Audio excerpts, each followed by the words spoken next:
आप सबों को प्रभु यीशु मसीह के पवित्र नाम में जय मसीह की। मैं इस समय के लिए परमेश्वर पिता को बहुत ही धन्यवाद देना चाहता हूं कि उन्होंने अपनी इस योजना में जो उन्होंने इस सप्ताह धमतरी की कलीसिया के लिए और मेरे लिए बनाई थी, उस योजना के अंतर्गत यहाँ पर आकर आप लोगों के बीच में उसके जीवित कलाम को बांटने का एक अवसर दिया है। इस बात के लिए परमेश्वर को मैं धन्यवाद देना चाहता हूँ और उसके साथ साथ मैं स्थानीय मंडली को, स्थानीय पासबान और स्थानीय मंडली पंचायत को भी धन्यवाद देना चाहता हूँ, जिन्होंने ये अवसर परमेश्वर की योजना में होकर तैयार किया कि मैं यहाँ पर परमेश्वर की वचन की सेवा आप लोगों के बीच में कर पाऊँ। मैं आशा करता हूँ कि आने वाले दिनों में जबकि हम इस सप्ताह को जबकि परमेश्वर से और निकटता में गुजारने की कोशिश करते हैं और उसके पास जाकर उसके वचन को और उसके वचन में जो भेद है, उसके वचन में जो शिक्षा है, उसको समझने के लिए जब और प्रयास करते हैं तो परमेश्वर हमारी अगुवाई करें और अपने वचन के स्पष्ट प्रकाशन के द्वारा हमारे अंदर बदलाव को लेकर आए। परमेश्वर जो हैं वो हर एक बार हर एक चीज़ों को नया करने वाले प्रभु हैं। और अभी पिछले दिनों में मेरी किसी से बात हो रही थी, शायद हमारे ऑफिस में ही हमारी बात हो रही थी और उस चर्चा का विषय था कि परमेश्वर जो है वो रीजनरेट करता है, चीज़ों को नया करता है, चीज़ों को आगे बढ़ाता है, चीज़ों को वैसे ही नहीं रहने देता। जो मौलिक सिद्धांत हैं, जो मौलिक शिक्षाएं हैं, वो निश्चित तौर पे वैसे ही रह सकती हैं, परंतु उसकी जो प्रासंगिकता है, उसका जो वर्तमान में महत्व है, उस महत्व में परमेश्वर लगातार उत्तरोत्तर वृद्धि करते जाते हैं ताकि उनके वचन की जो प्रासंगिकता है उसमें किसी भी प्रकार से कोई कमी या कोई गिरावट ना आए। और इसीलिए हम इस समय उस रीजनरेट करने वाले परमेश्वर को स्मरण करेंगे, नया कर देने वाले परमेश्वर को स्मरण करेंगे, उसके वचन को स्मरण करेंगे और हमारी जो सोच है, हमारी समझ है, हमारा जो ज्ञान है, हमारा जो अनुभव है, उसमें कौन सी नवीन बात वो जोड़ना चाहता है, उसको हम परमेश्वर के वचन से देख लेंगे। आइए प्रार्थना करें। प्रभु जी, हम तुझसे विनती करते हैं कि तेरी उपस्थिति हमारे बीच में है, उस मुकम्मल इस उपस्थिति को परमेश्वर पिता होने दे कि वो हमारे हृदय में परमेश्वर पिता तेरे वचन को स्थापित करने पाए।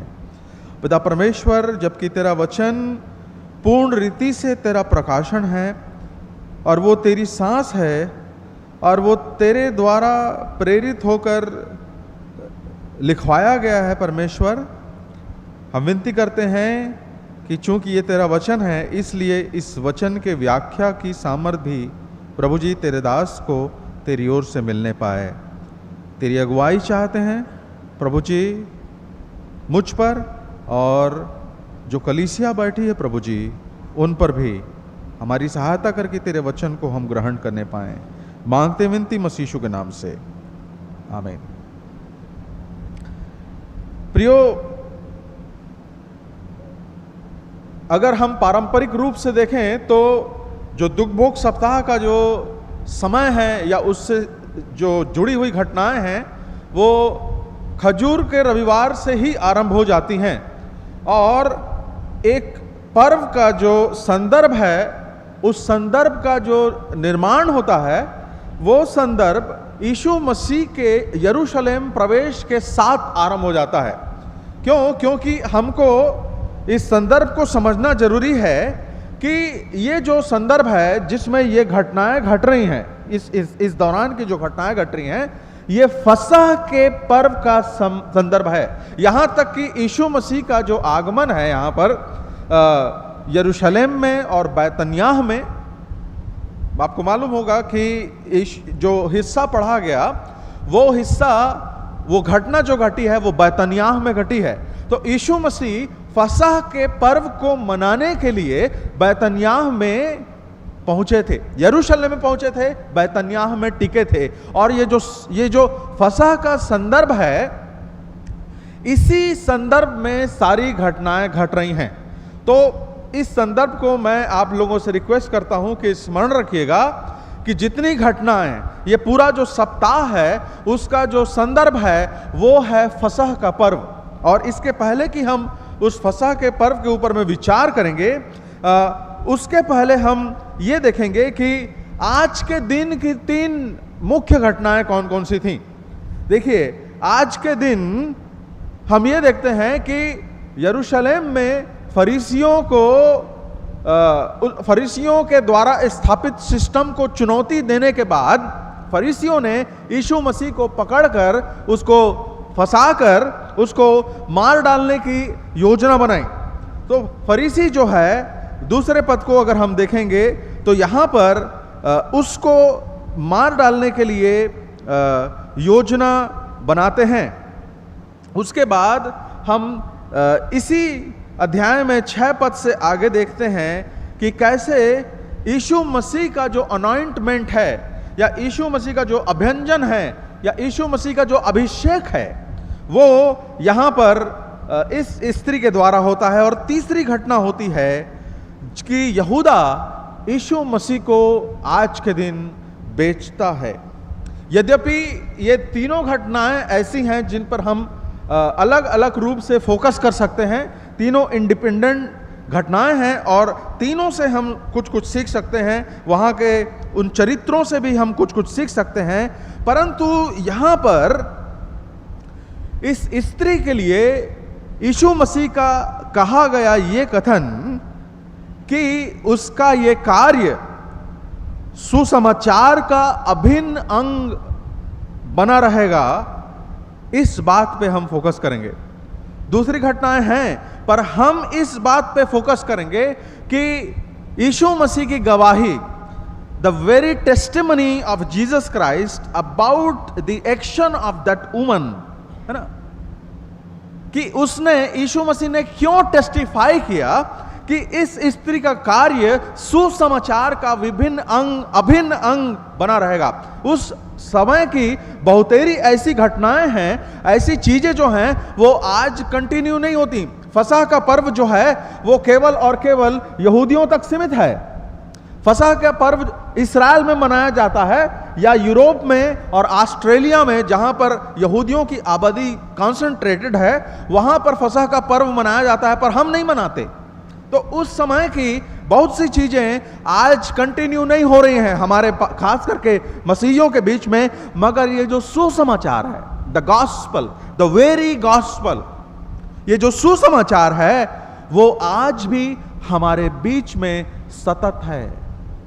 आज भी उसका काम, सुसमाचार का काम जारी है, सुसमाचार का प्रचार जारी है, और सुसमाचार को सुन के लोग आज भी प्रतिदिन मन फिरा रहे हैं। इसलिए यीशु मसीह का यह बोलना कि इस स्त्री का कार्य सुसमाचार का अभिन्न अंग है, इस बात पे हम आज विचार करेंगे प्रियो।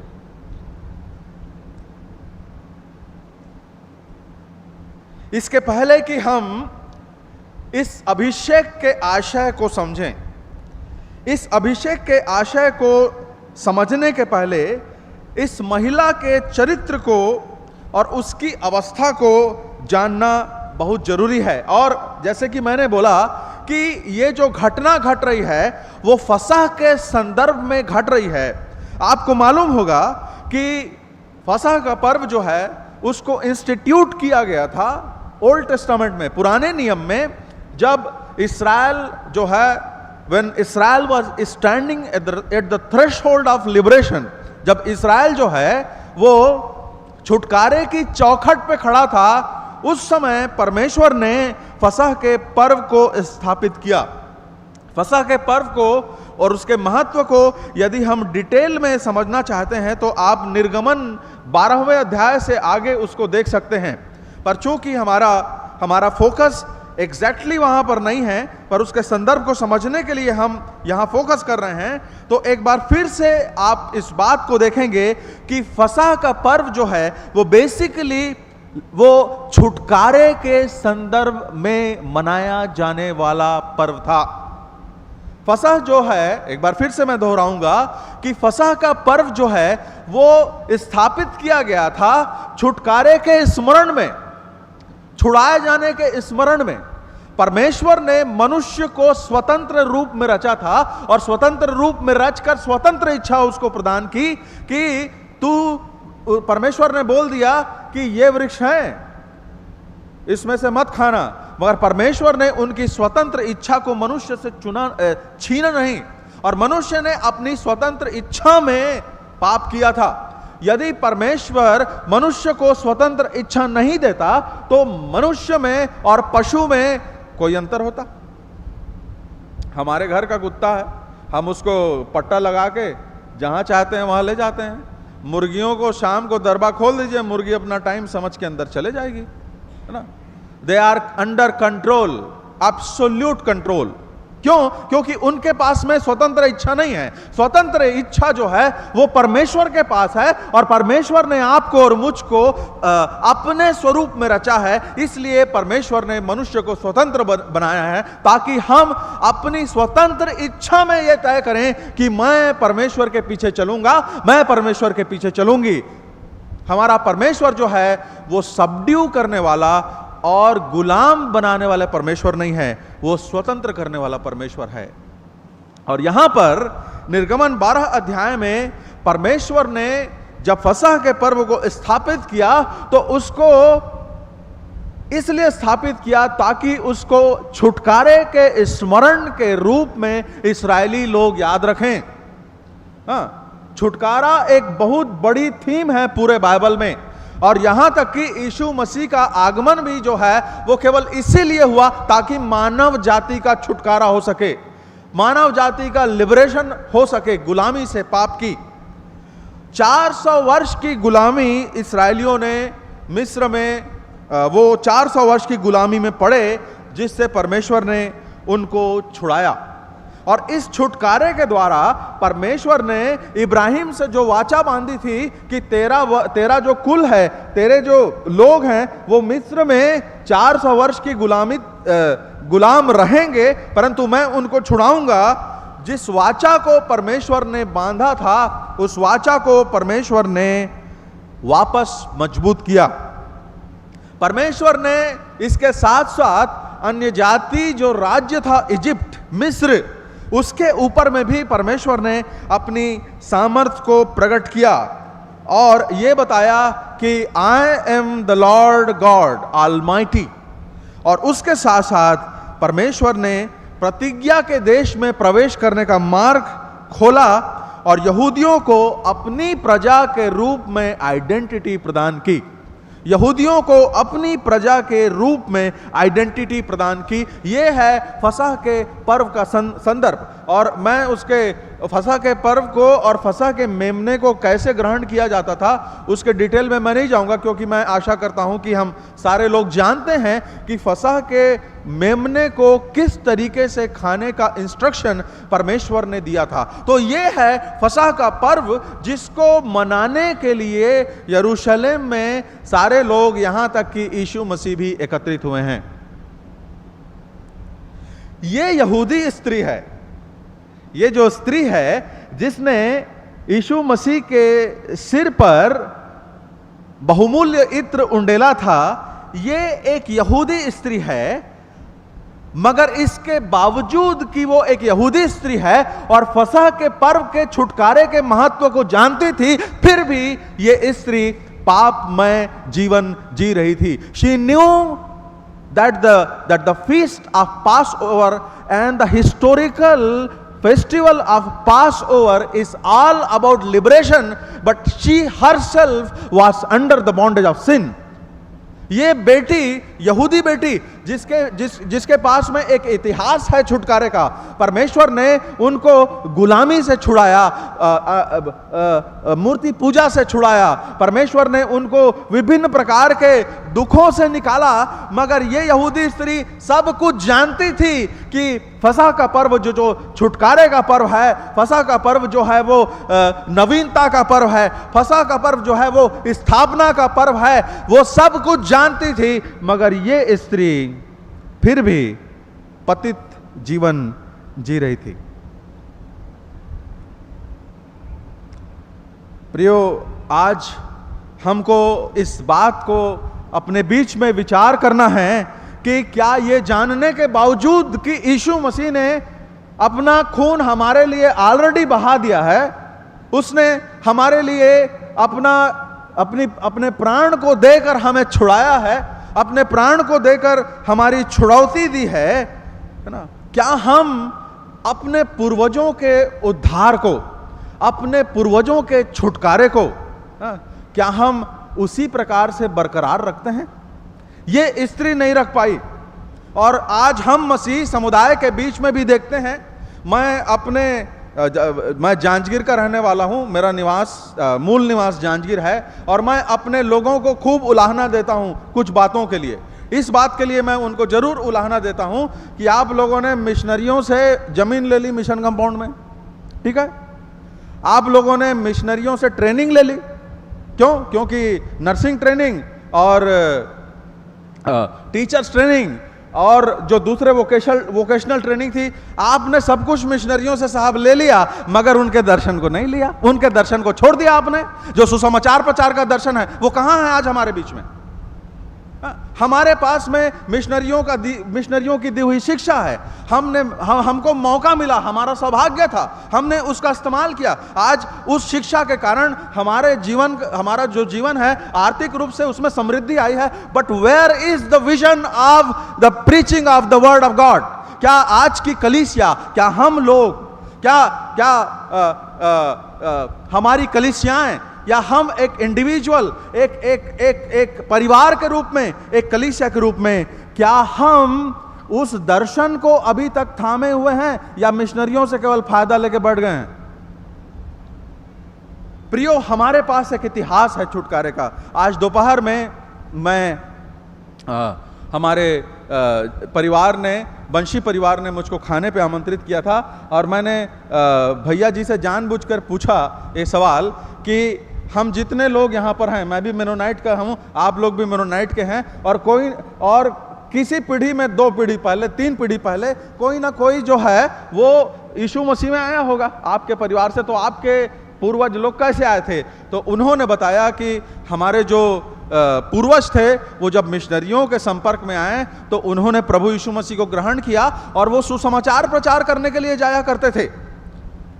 और उन्होंने ये भी बताया कि कैसे उनके पिताजी और वो भी इस प्रकार की गतिविधियों में हिस्सा लेते थे। मैं अपनी भी गवाही यहाँ पर रखना चाहूँगा। मेरे परदादा प्रभु में आए थे, और बहुत संपन्न परिवार से वो आए थे, पर प्रभु यीशु मसीह में आने के कारण हमारी परदादी उनको छोड़कर 6 महीने तक चली गई। वो बोली कि ये है ईसाई हो गए हैं, मैं कर साथ में नहीं रहूं, और वो छोड़ के उनको अपने भाई लोगों के पास चली गई। और हमारे दादा जो है वहाँ पर मिशनरी लोग जो कंस्ट्रक्शन कर रहे थे, मिशन बिल्डिंग्स का, बंगला का, स्कूल का, उस कंस्ट्रक्शन की ठेकेदारी का काम हमारे दादा संभालते थे। और ऑलरेडी उनके पास में 3 बच्चे हो गए थे, और हमारी दादी प्रेग्नेंट थी और अपने आदमी को छोड़ के चली गई। हाँ, और वो दादा हमारे उन 3 बच्चों का भी ध्यान रखते थे, और उसके बाद अपना जो उनका जो पेशा था उसको भी करते थे। और ऐसा करते करते 6 महीने में वो बहुत बीमार पड़ गए। तो बहुत बीमार पड़े, और हमारी परदादी के पास में खबर गई कि तोर आदमी हम मरवैया है, आ जा देखे बर।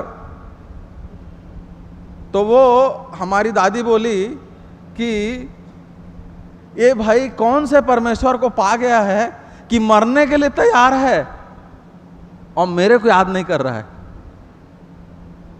हाँ, मेरे को छोड़ने के लिए तैयार है मेरा आदमी, मगर इसको कौन सा ईश्वर मिल गया है जिसको वो नहीं छोड़ना चाहता। तो हमारी दादी वापिस आई और परदादी वापिस आई, परदादा के साथ में बातचीत की और उसको समझ में आया कि इनका जो कन्विक्शन है, इनका जो बदलाव है वो सच्चा है। हाँ, और उसके बाद एक हमारी दादी ने बपतिस्मा लिया। हमारे सबके पास में एक इतिहास है, बदलाव का इतिहास। पर ये मेरे सामने एक सवाल है कि जब मेरे परदादा परिवर्तित हो गए, प्रभु यीशु मसीह में आए, रोज सुबह 4 बजे लालटेन और लाठी लेके हमारा जो मोहल्ला है, 1 किलोमीटर का वो लंबा मोहल्ला है, उसमें रोज सुबेरे जो मसीह के भजन हैं उनको गा के सुसमाचार सुनाते थे। आज मेरे लिए यह सवाल है कि क्या मैं अपने परदादा को, जब वो प्रभु यीशु मसीह में आए थे, जो मिरास बनी है, जो लेगेसी बनी है, जो क्रिश्चियन लेगेसी, जो फेथ की लेगेसी बनी है, क्या मैं उसको अपहोल्ड कर पा रहा हूं या नहीं, as a family, as individual. हमको इस स्त्री की स्थिति से ये सीखना चाहिए कि ये यहूदी है, सब कुछ जानती है, फसह के पर्व के बारे में इसको पूरा नॉलेज है, छुटकारे के विषय में, मगर ये फिर भी पापिनी स्त्री है। प्रियो, कई बार आप और मैं केवल फसह के मेमने को जानते हैं एक फूड के रूप में। ये स्त्री फसह के मेमने को, है ना, एक अच्छा त्योहार है, फसह का मेमना खाएंगे, अच्छा बकरा खाएंगे, है ना, साल भर का बकरा है, बढ़िया उसका मांस नरम होगा, और अखमीरी रोटी, ताजी ताजी जो रोटी है, फसह के मेमने को इतने ही जानती थी। वो ये नहीं जानती थी कि इसके पीछे छुटकारे का इतिहास है, इसके पीछे छुड़ाए जाने की पूरी कहानी है, इसके पीछे वो 10 विपत्तियां हैं जिसको परमेश्वर ने उनके मिस्रियों के ऊपर इसलिए डाली ताकि वो, परमेश्वर ने उसको डाला मिस्रियों के ऊपर ताकि वो लोग इस्राएलियों को जाने दें और परमेश्वर का नाम प्रकट होने पाए। ये उसके सामने नहीं था, उसके सामने केवल और केवल फसह का त्योहार एक पर्व के रूप में था, त्योहार के रूप में। आपको मालूम है कि जो क्रिसमस का जो सीजन होता है ना, क्रिसमस के सीजन में गोवा में फुल बुकिंग हो जाती है। लोग पूरे भारत से क्रिसमस मनाने के लिए गोवा जाते हैं क्रिसमस में। अगर आप लोग रेट्स देखना चाहते हैं अलग अलग सीजन में गोवा का रेट्स, तो आप देखिएगा कि क्रिसमस जो है वो सबसे बड़ी बुकिंग का समय होता है।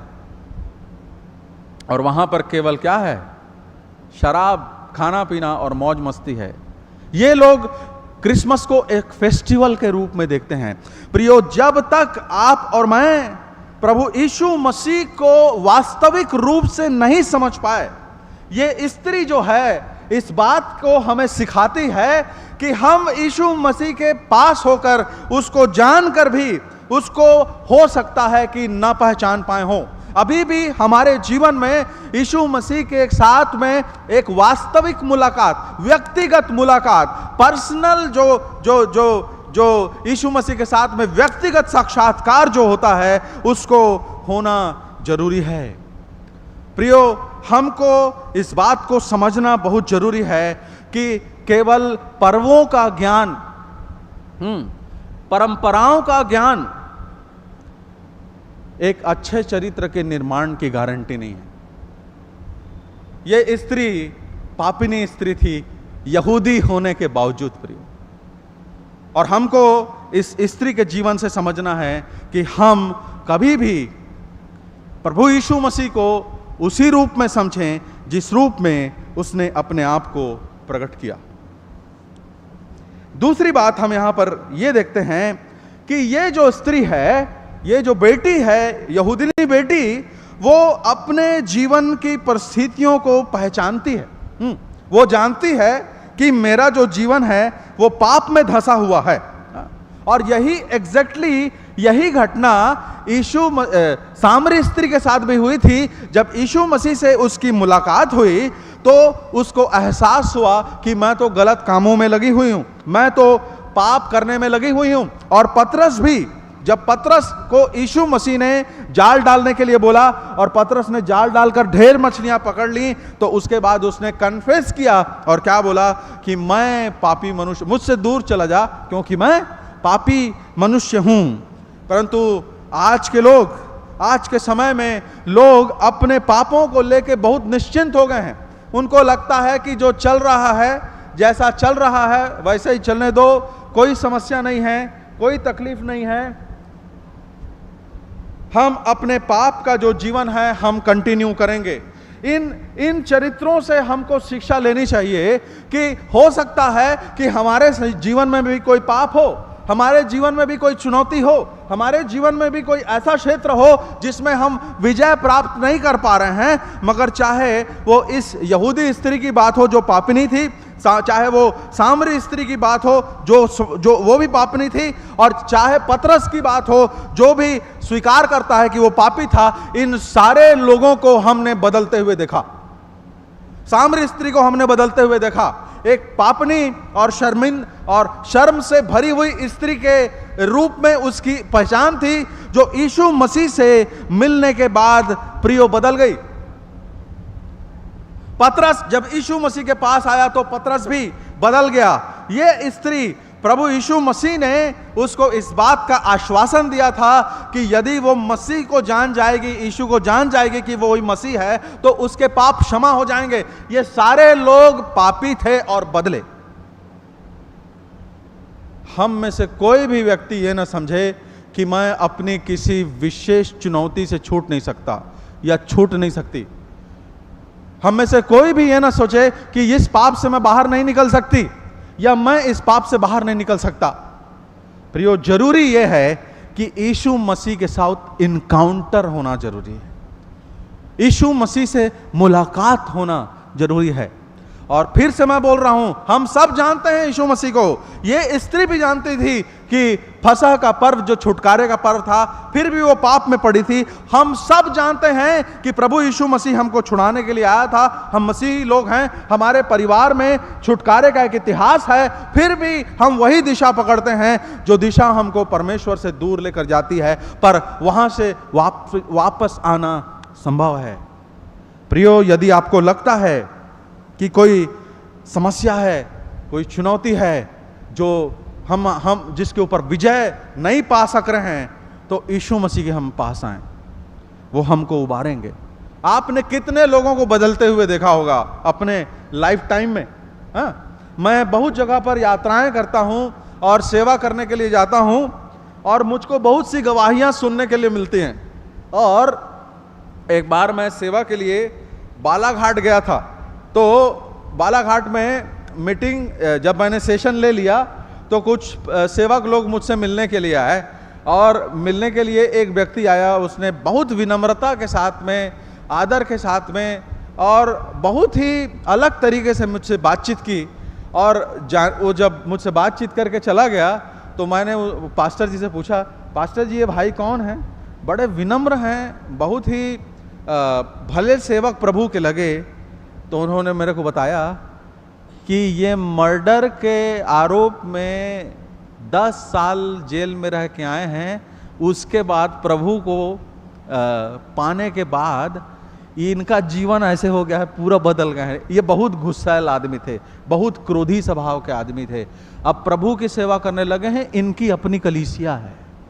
प्रियो, हमारे सामने ऐसी ऐसी गवाहियां मिलेंगी हमको बदलने की, जो हमको इस बात का आश्वासन देंगी कि हाँ, यदि कोई चुनौती है, यदि कोई पाप हमारे जीवन में है, तो उससे छुटकारा संभव है। जरूरत है यीशु मसीह के पास आने की। अगली जो महत्वपूर्ण बात आप लोगों के सामने परमेश्वर का वचन प्रकाशित करना चाहता है, वो ये है कि यहां पर इस स्त्री के कार्य का वर्णन किया गया है, और ये लिखा गया है कि 13 पद में लिखा है कि मैं तुमसे सच कहता हूं कि सारे जगत में जहां कहीं यह सुसमाचार प्रचार किया जाएगा, वहां उसके इस काम का वर्णन भी उसके स्मरण में किया जाएगा। देखिए, यहां पर यीशु मसीह का जो फोकस है वो इस बात पर है कि इसके काम का वर्णन भी उसके स्मरण में किया जाएगा। यहां पे उसके काम का वर्णन आया है, उसके काम की बात जो उसने किया है उसके ऊपर में फोकस किया गया है। मगर आप देखिए कि इस स्त्री के चरित्र को प्रधानता से नहीं उभारा गया, यहां तक कि उसका नाम भी नहीं लिया गया, है ना। आप इस विरोधाभास को देखिए, यह तो बोला जा रहा है कि इसने जो काम किया है वो बहुत महत्वपूर्ण काम किया है, बहुत ही बड़ा काम किया है, बहुत ही यूनिक काम किया है, मगर इस स्त्री की आइडेंटिटी को नहीं उभारा यीशु मसीह ने। क्यों? ऐसा क्यों? जब हम इस हिस्से को पढ़ते हैं तो ये स्त्री एक प्रमुख चरित्र के रूप में उभर कर सामने तो जरूर आती है, परंतु यीशु का जो कथन है वो उसके व्यक्तित्व पे केंद्रित नहीं है, परंतु उसने जो किया है उसके ऊपर में केंद्रित है। और उसने जो किया था उसका क्या महत्व है, इसको हम समझने की कोशिश करेंगे। देखिए, आमतौर पे जब फसह का पर्व होता है तो जो यहूदी लोग हैं वो बहुत दान दक्षिणा करते हैं, खास करके फसह के पर्व। जैसे हमारे मुसलमान भाई लोग जो हैं, मुसलमान समुदाय के लोग हैं, वो लोग जब ईद का जो उनके रोजे का जो समय आता है उस समय बहुत दान दक्षिणा करते हैं। उसी प्रकार यहूदी लोग भी फसह के पर्व के दौरान बहुत दान दक्षिणा दिया करते थे। और यहां पर जिस इत्र को यीशु मसीह के सिर पर उंडेला गया, उस इत्र के बहुमोल होने के कारण और उसके अगेंस्ट में जो दाम मिल सकता था उसको लेकर यहां पे जो चेले हैं और जो दूसरे लोग हैं, दूसरे जो सुसमाचार है वहां पर और भी लोगों का वर्णन आया है। तो जो भी वो लोग थे, including the disciples of Jesus Christ, उन लोगों ने ये बोला कि अरे ये तो व्यर्थ कर दिया गया, ये पैसा जो है वो हम इसको बेच देते, इत्र को बेच देते, और उसके बाद फसह के पर्व के दौरान जो हम दान वगैरह करते हैं उसमें और अच्छे से दान दक्षिणा दे देते। नाराज होकर करने लगे कि ये तो परोपकार का काम था, ये परोपकार के काम में आ जाता, मगर ये तो बर्बाद कर दिया गया। देखिए प्रियो, यहां पर जो सबसे बड़ी शिक्षा हमारे सामने में आती है कि जिस शिक्षा से उसके चेले भी जिस शिक्षा को नहीं समझ पाए, वो जो शिक्षा हमारे सामने यहां पर प्रभु यीशु मसीह जो हमको सिखाना चाहते हैं वो ये है कि इस स्त्री ने, वहां पे बैठे बहुत से लोग थे, ये जो घर है वो शमौन कोढ़ी का घर था, और यीशु मसीह कई बार बैतनिय्याह आया जाया करते थे। वहां पर जो लाजर था, मार्था थी, मरियम थी, उनका परिवार भी था। यीशु मसीह के लगातार जाते रहने के कारण वहां पे और भी लोग, निश्चित तौर पे यीशु मसीह जहां पर बैठे हैं वहां पर लोगों का जमावड़ा लगता था, मगर इनमें से किसी भी व्यक्ति ने यीशु को उद्धारकर्ता के रूप में नहीं पहचाना। केवल इसी स्त्री ने, ओनली दिस वीमन, केवल और केवल इसी स्त्री ने इतने लोगों के बीच में उसको उद्धारकर्ता के रूप में पहचाना, और यही उसका जो काम था जो सबसे अलग था यहां के लोगों के बीच में। और कोई नहीं। इतने लोग यहां पर एकत्रित थे, पर कोई नहीं जान पाया कि ये परमेश्वर का मेमना है। केवल ये स्त्री, यहां तक कि यीशु मसीह के चेले जो उसके साथ उठते बैठते थे वो भी यीशु मसीह को उस छुड़ाने वाले मेमने के रूप में नहीं पहचान पाए, परंतु ये स्त्री यीशु को उद्धारकर्ता के रूप में पहचानती है प्रियो। और यही जो है आज की जो सबसे इस स्त्री को इस पूरे झुंड से अलग करने वाली और उसके साथ साथ उसके इस काम को स्मरणीय बना देने वाली जो शिक्षा है वो यही है कि she recognise Jesus as Christ. उसने यीशु को ख्रिस्त के रूप में या उद्धारकर्ता के रूप में पहचान लिया। इनके जीवन में कोई पश्चाताप नहीं है। निकोदेमुस के साथ में भी वही समस्या थी कि वो यीशु मसीह के पास आया और बोला कि तू तो चिन्ह चमत्कार दिखाता है, तू आश्चर्य कर्म करता है, तू चंगाई करता है, और जो कुछ तू करता है वो जब तक प्रभु तेरे साथ में ना हो तू गुरु है, और ये तमाम बातें बोल रहा था। तो यीशु मसीह ने उसकी ओर एक ही इशारा किया कि निकोदेमुस, क्या तू मुझको उद्धारकर्ता के रूप में पहचानता है? मैं गुरु जरूर हो सकता हूं और मैं शिक्षक हो सकता हूं, मैं चिन्ह चमत्कार दिखाने वाला जरूर हूं, मगर क्या तू मुझको उद्धारकर्ता के रूप में जानता है या नहीं? यह है प्रियो मुख्य सवाल हम सबके सामने। क्या यीशु मेरा व्यक्तिगत उद्धार करता है? क्या यीशु मसीह को मैंने अपने पापों के लिए बलिदान होने वाले मेमने के रूप में पहचाना है? क्या मैंने यीशु मसीह के सामने अपने पापों को कन्फेस किया है? जरूरी नहीं कि हम में से हर एक व्यक्ति जो यहां पर बैठा हुआ है उसने यीशु को उद्धारकर्ता के रूप में व्यक्तिगत रूप से जाना हो, और यदि ऐसा है तो यह हमारा दुर्भाग्य है। इसलिए क्योंकि हमारे पीछे हमारे बाप दादाओं ने, हमारे परदादाओं में से किसी ने यीशु को उद्धारकर्ता के रूप में ग्रहण करके सब कुछ छोड़ के वो यहां पर आ गए ताकि वो एक आर्डेंट क्रिश्चियन मसीही जीवन, आज्ञाकारी मसीही जीवन जी सकें। और यदि हम उस लेगेसी को अगर कंटिन्यू नहीं कर पा रहे हैं, जैसे ये स्त्री एक लंबे समय तक फसह के पर्व को जानती रही, परंतु फसह के पर्व के पीछे जो छुटकारा था उससे अछूती थी, उसी प्रकार संभव है कि हम अपने परिवार के उद्धार की कहानी को जानते होंगे मगर हम स्वयं उद्धार को अभी तक अनुभव नहीं कर पाए होंगे। प्रियो, ये परमेश्वर की इच्छा नहीं है। परमेश्वर की इच्छा यह है कि हम व्यक्तिगत रूप से यीशु को उद्धार कर्ता के रूप में जाने। ये पहचान गई, स्त्री पहचान गई कि जो फसह का मेमना है, जिसको अब मैं 2 दिन के बाद में जिसका मांस खाने वाली हूं, जो अखमीरी रोटी मैं खाने वाली हूं, ये फसह का मेमना जो है वो असली मेमना नहीं है। असली मेमना ये है जो मेरे छुटकारे के लिए मेरे सामने बैठा है। ये है असली मेमना जिसने मेरे लिए अपने प्राण को देने का निश्चय किया है। जब पतरस से यीशु मसीह ने पूछा कि लोग क्या बोलते हैं पतरस कि मैं कौन हूं, बोला तेरे को टीचर बोलते हैं, भविष्यवक्ता बोलते हैं, ये बोलते हैं, वो बोलते हैं, तू क्या बोलता है पतरस? तू जीवित परमेश्वर का पुत्र है। ये पतरस ने बोला। उसके 2 दिन बाद पतरस क्या बोलता है कि मैं नहीं चाहता कि तू मरे। ये पतरस ने उस यीशु मसीह को ठीक से नहीं पहचाना था पतरस ने। नहीं तो वो ये नहीं बोलता कि मैं नहीं चाहता कि तू क्रूस में चढ़कर मरे, है ना। यीशु को किनारे ले जाकर झिड़कने लगा कि तू ऐसी बातें क्यों कर रहा है, जब यीशु मसीह ने साफ साफ बोला कि अब से कुछ दिनों के बाद जो है मैं जो है वो मेरे प्राण ले लिए जाएंगे। पतरस उसको कोने में ले जाकर झिड़कने लगा, तू ऐसी बातें क्यों कर रहा है। यीशु मसीह ने क्या बोला? हे शैतान, मुझसे दूर हो जा। इतना क्लोज यीशु मसीह का ये जो पतरस जो है वो चेला था, पर फिर भी उसने यीशु को इस संपूर्णता से उद्धारकर्ता के रूप में नहीं पहचाना जितनी संपूर्णता से इस स्त्री ने पहचाना।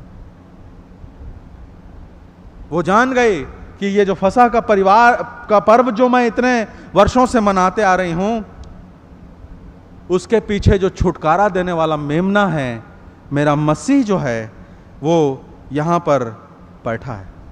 प्रियो, जब हम उद्धारकर्ता के रूप में यीशु को पहचान लेते हैं, उसके बाद हमारा जीवन वैसा ही नहीं रह जाता पहले जैसा था। एक साधारण से साधारण व्यक्ति भी जो है वो परमेश्वर के राज्य की, उसकी शिक्षा का वाहक बन जाता है। मैं एक और घटना बताना चाहता हूं। जांजगीर में, जांजगीर की ही एक घटना है। वहां पर एक स्त्री थी जो प्रभु यीशु मसीह में आई, तो उसको उसके आदमी ने छोड़ दिया, और वो 3 बच्चे उसके थे जिनका पालन पोषण वो 3-4 घर में काम करने के, झाड़ू पोछा बर्तन करने के द्वारा करती थी। और वो जो है एक हाई कास्ट हिंदू परिवार में जाके सेवा करती थी, जो सबसे ऊंची श्रेणी का हिंदू परिवार होता है ना, हाँ, उस परिवार में झाड़ू बर्तन पोछा करने जाती थी।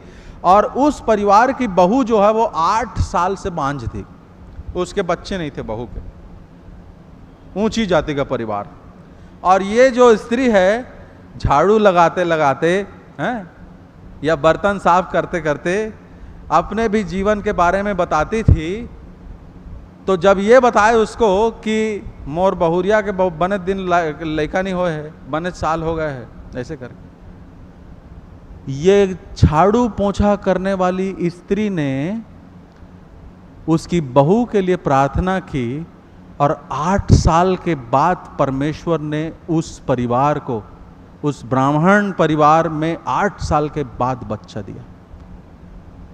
ये होता है जब हम यीशु मसीह को व्यक्तिगत उद्धारकर्ता के रूप में पहचान जाते हैं, तो यीशु मसीह की सामर्थ्य जो है, उसकी जो गवाही है, वो ऐसे हमारे जीवन से निकलने लगती है जिसको लोग देखते हैं। और बहुत आनंद के साथ मैं बताना चाहता हूं कि वो जो परिवार है ना, जिस परिवार में इस बहन ने सुसमाचार प्रचार दिया था, अपने समाज के प्रबल विरोध के बावजूद वो आज परिवार जो है, जिसके घर में बच्चे जो बांझपन का श्राप दूर करके जहां पर बच्चा पैदा हुआ था, वो परिवार आज पूरा का पूरा परिवार प्रभु यीशु मसीह में।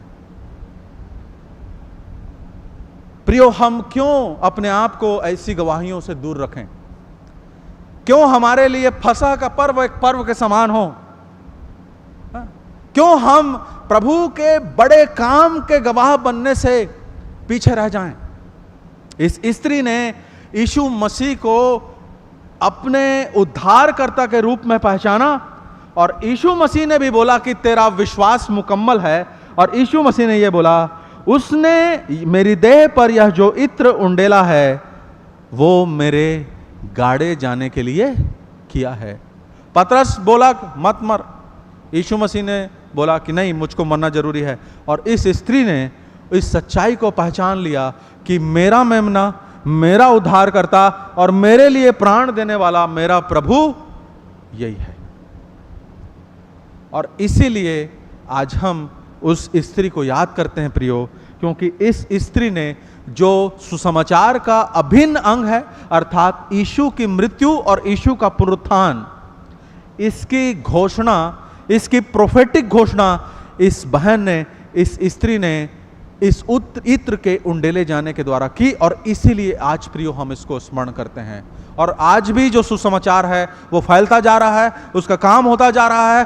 प्रबल विरोध है, हर जगह विरोध है, मगर सुसमाचार प्रचार और परमेश्वर का काम फैलता जा रहा है। प्रियो, इस समय में हम सबको इस बात के लिए चैलेंज करना चाहूँगा, अब सबको चुनौती देना चाहूँगा कि यदि हम बहुत लंबे समय से परंपरा की मानसिकता में पड़े हुए हैं और ऐसे समय और ऐसे पर्व हमारे लिए केवल एक सीजन होते हैं या एक समय का, एक काल का खंड होते हैं, तो प्रियो हम इस मानसिकता से बाहर आएं। क्यों? क्योंकि यीशु मसीह हमारे सामने स्वयं इन सभी समस्याओं का समाधान लेके, हमारे जीवन में जो पाप की चुनौती है उसका समाधान लेके स्वयं मौजूद हैं। जरूरी है कि क्या हम इस स्त्री के समान उसको व्यक्तिगत उद्धारकर्ता के रूप में स्वीकार कर पाए हैं या नहीं। परमेश्वर हम सबकी सहायता करे कि हम व्यक्तिगत रूप से यीशु मसीह को अपने उद्धारकर्ता के रूप में पहचान पाएं। परमेश्वर की महिमा।